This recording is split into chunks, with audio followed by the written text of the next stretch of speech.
This is the end of Part A. Now, look at Part B.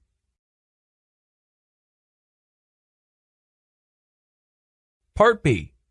In this part of the test, you will hear 6 different extracts. In each extract, you'll hear people talking in a different healthcare environment. For questions 25 to 30, choose the answer A, B, or C, which fits best according to what you hear.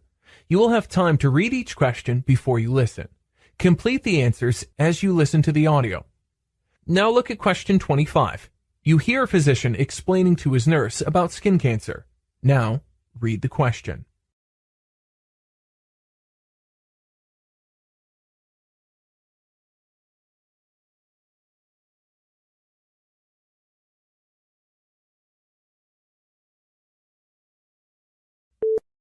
Skin cancers are caused by the abnormal cells that are capable enough to invade and spread to other parts of the body. Generally, skin cancers are classified as melanoma or non-melanoma skin cancers, such as basal cell carcinoma and squamous cell carcinoma, in addition to less common types of tumors, such as Merkel cell carcinoma, lymphomas, Kaposi sarcoma, or hair and sweat gland tumors. Skin cancer symptoms include alterations in the appearance of a mole or spot on the skin, or the developing of a new spot or lump on the skin. It may also cause symptoms and signs such as itching, skin ulcerations, scaling, swelling, or bleeding, etc.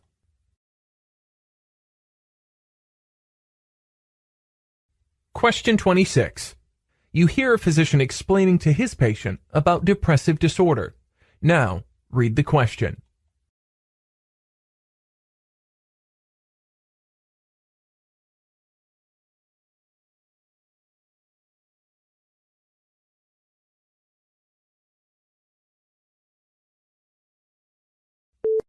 Depression is a sickness involving the body, thoughts, and mood that severely impacts the way a person sleeps, eats, behaves, and the way one feels about oneself. Depressive disorders are categorized by pervasive mood swings that severely affect all aspects of an individual's daily activities. A depressive disorder is not just a mood swing, but it is more of a case of persistent sadness. Certain symptoms of depression include feelings of worthlessness, helplessness, hopelessness, guilty feeling, lack of interest, irritability, loss of appetite, loss of energy, self-loathing, sleep disorders, etc.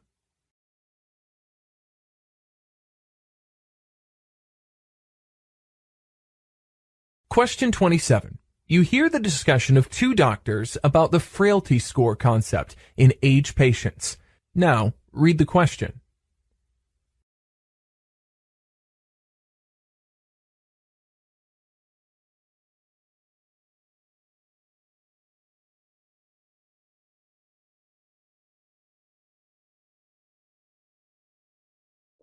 Doctor, should frailty be considered before any operation in an older person? Frailty is not just a phrase, but a health metric that should be performed before the surgery to any older person. I think the frailty score is a very good concept. It may dictate the objective of the surgery. The frailty score concept relates to the inexorable decline of physiological reserve that is a normal consequence of the aging process. We must consider that a healthy 60-year-old will not be as fit as a healthy 40-year-old individual. When faced with the necessity to have surgery, the frailty concept really is more objective. Frailty can be simply evaluated with a walking test, such as a very slow walk speed or an inability to walk very far, giving a good approximation. Both patient and loved ones should consider the consequences of surgery before the procedure begins, especially in the frail.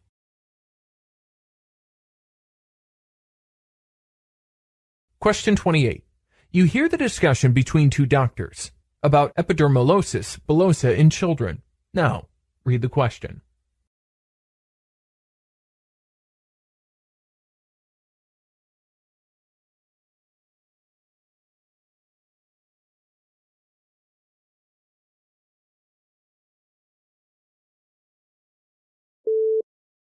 Doctor, could you please explain to me the severity of epidermolysis bullosa in children? Well, epidermolysis bullosa is a rare genetic condition in children.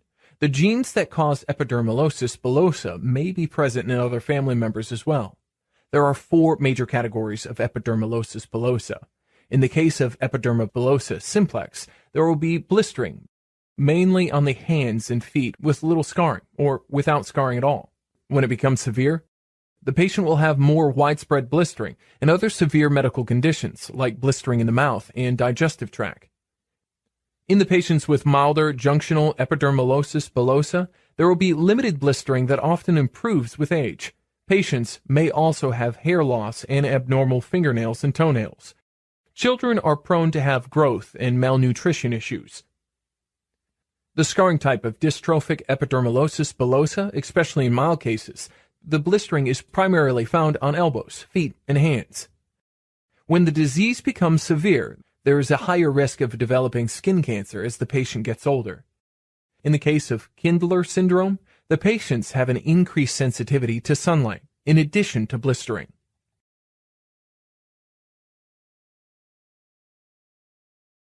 Question 29. You hear the physician briefing to his staff about Clonus disease. Now, read the question.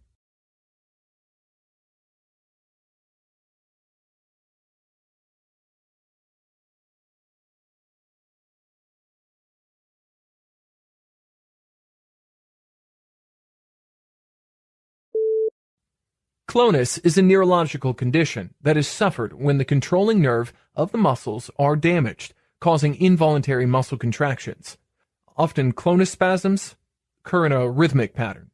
Symptoms are very common in a few muscles such as knees, ankles, wrists, calves, jaw, biceps.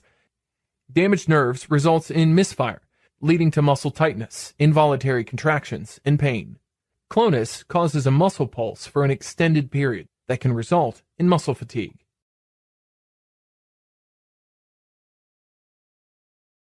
Question 30. You hear the discussion between 2 doctors about how to cope with delirium in patients in ICU. Now, read the question.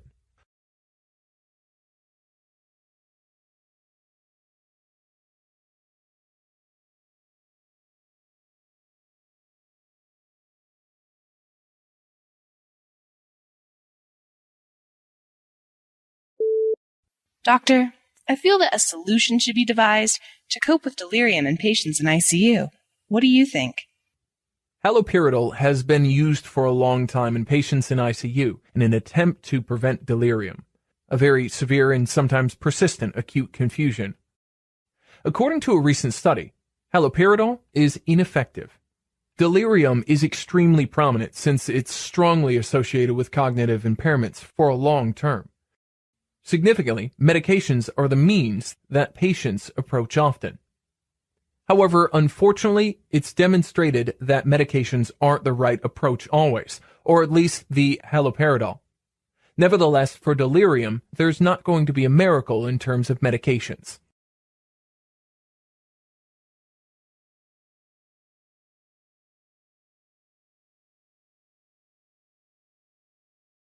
This is the end of Part B. Now look at Part C. Part C.